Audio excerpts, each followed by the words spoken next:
So hello guys, today we will be discussing about hepatitis B virus, about treatment of acute hepatitis B and chronic hepatitis B. Okay. When this hepatitis B virus enters inside your bloodstream, it goes into liver and in head sheet. In the hepatocytes there is immune activation, and that causes inflammation, and thus leading to increase in these liver enzymes in the bloodstream, and so we can see that there is ALT is elevated, bilirubin is elevated, PTINR is elevated because of the inflammation of the liver and due to damage to the hepatocytes. Okay, so when there is acute infection, it is called acute hepatitis. Okay, acute hepatitis B. So do we need to treat all cases of acute hepatitis B?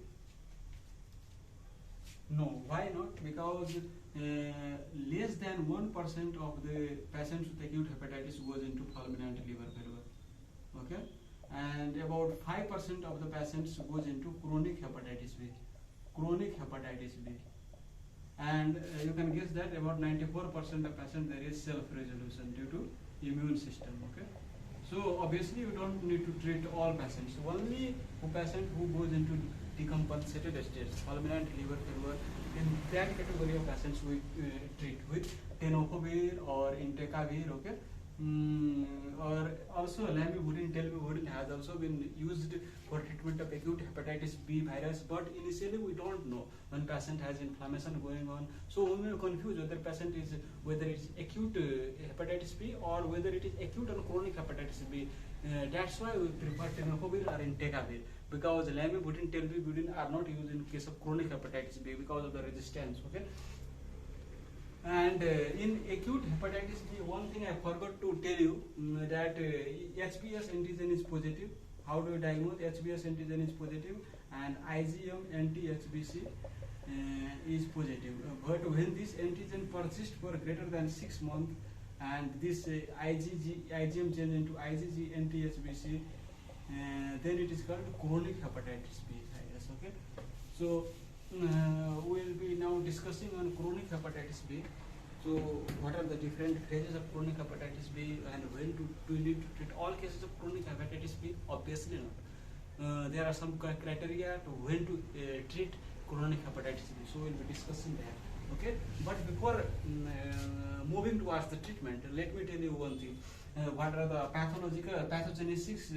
I mean to say that what are the pathological stages in chronic hepatitis B? So one is immune active phase, and another is immune tolerant phase. I will not be discussing this immune tolerant phase because this phase occurs only in the perinatally transferred. If the virus is transferred perinatally in the infants, this phase occurs. But if it is due to horizontal transfer, this phase not occur. So main thing is immune active phase, and then another is inactive phase. And in this immune active phase, first is the phase where HB antigen is positive, and then where this seroconversion occurs, and HB antigen becomes negative, and anti-HBe is detectable. Okay, so these are the basic stages through which this chronic hepatitis B progresses. Okay, so in the immune active phase there is active inflammation inside the hepatocytes. Okay, and that leads to this ALT rise. Okay, and when the immune system tires, when the immune system comes down, then it goes into inactive phase. Okay, so after understanding that, let me tell you another thing that helps you understand the treatment criteria for chronic hepatitis B. That point is regarding HBe antigen. If HBe antigen is positive, in that case we keep the viral load, HBV DNA viral load cutoff as 20,000, less than 20,000 or greater than 20,000. But in case of HBe antigen is negative, then we keep cutoff as 2,000. So, and this is obviously international unit per ml. If you want to convert into copies of viruses per ml, you have to multiply by 4. So 20,000 becomes 100,000 copies per ml, and this 2,000 becomes into multiply by 5, 10,000 copies per ml. Okay, guys.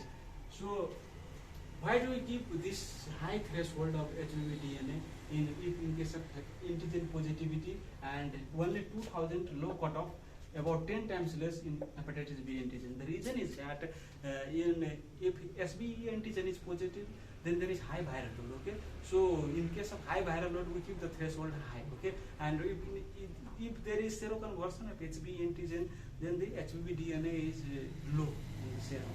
Okay, that's why we keep the low threshold here. Okay,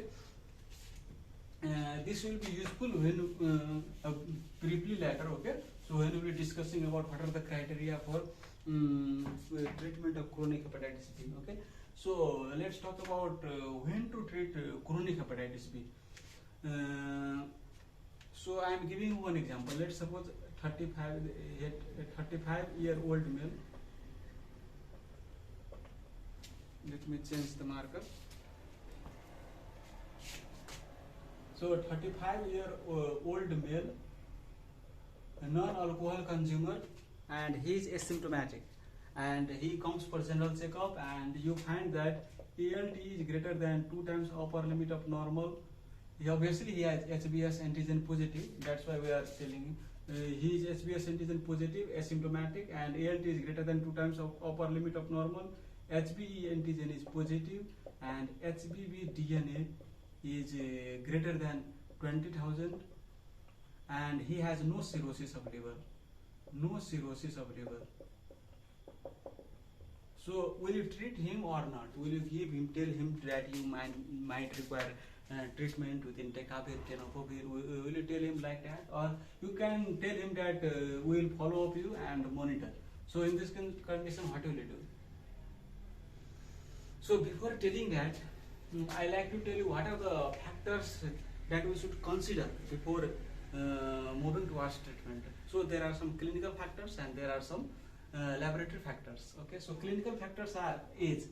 If age is greater than 40 years and there is family history of hepatocellular carcinoma, then in this condition you can think that he has high risk of HCC. So in that case he might require treatment. Okay, so that is the clinical variables. And regarding laboratory parameters, obviously you can see, we see for ALT, HBe antigen, HBV DNA, and we check for cirrhosis of liver or not. So cirrhosis of liver can be estimated by liver biopsy and by non-invasive assessment. So there are fibro scans, okay, and they estimate the fibrosis using METAVIR score. If it is greater than F2, it is called there is cirrhosis is present or not. And there are also some lab parameters like called FPRE score, AST by platelet ratio, that can also give some idea about whether cirrhosis or not. Okay. So what you have to basically in chronic hepatitis, remember that if there is cirrhosis, whether compensated, decompensated, treat it. Okay. In decompensated stage, obviously you treat whether it is chronic hepatitis or acute hepatitis. But in compensated stage of chronic hepatitis B, you also have to think other factors before embarking on treatment. But for now, that is the realm of the hepatologist. So for now, for us, we think that for cirrhosis, compensated, decompensated, almost we treat it. Okay, and if there is no cirrhosis, then we have to consider some other factors before starting treatment. So this case here there is no cirrhosis of liver, and this case will be treated not. So side by side I am giving you another scenario. The same demographics patient, and his ALT is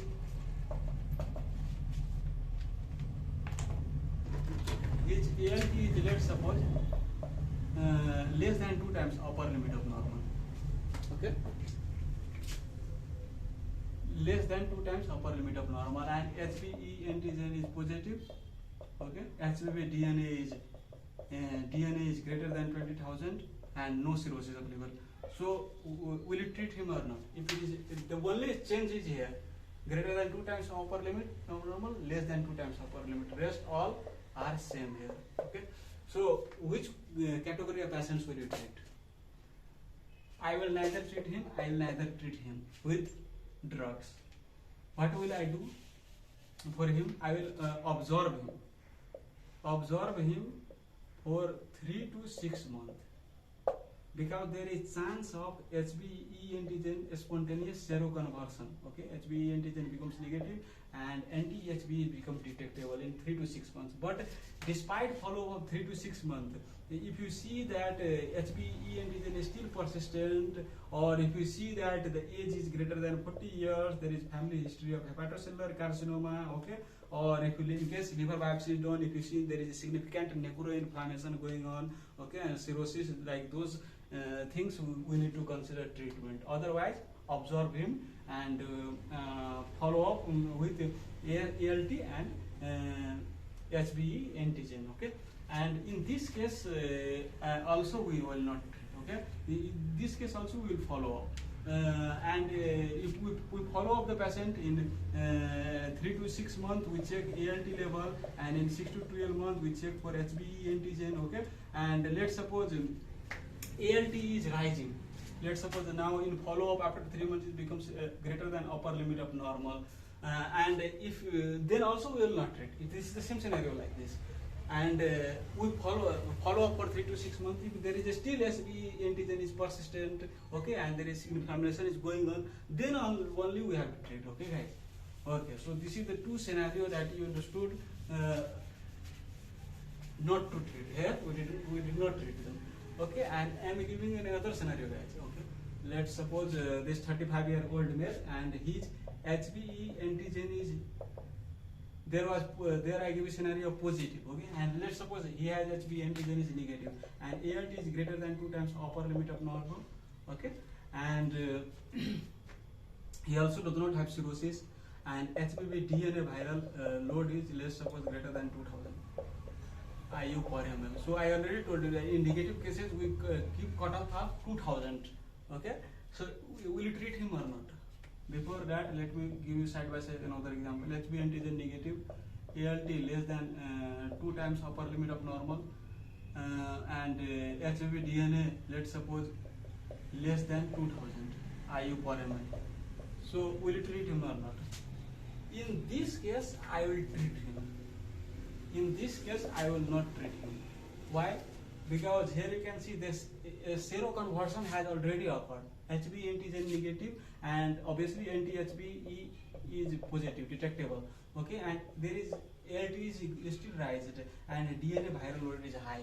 In this condition, I will treat with tenofovir, alafenamide, tenofovir, disoproxil, fumarate, or entecavir. Okay, so tenofovir or entecavir.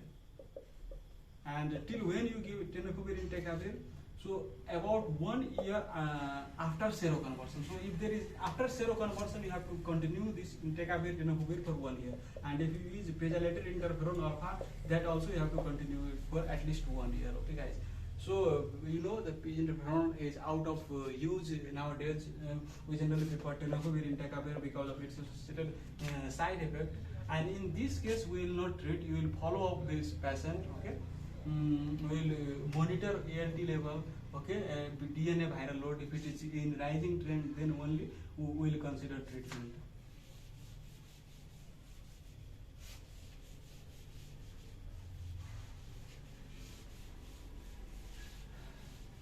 So what we discussed till now, we discussed when to treat acute hepatitis B, when to treat chronic hepatitis B, and what are the treatment options, like I already told you, tenofovir, alafenamide, or tenofovir, disoproxil, fumarate, or entecavir, and pegylated interferon are mostly used in case of chronic hepatitis B, but tenofovir and entecavir are mostly preferred to pegylated interferon alpha.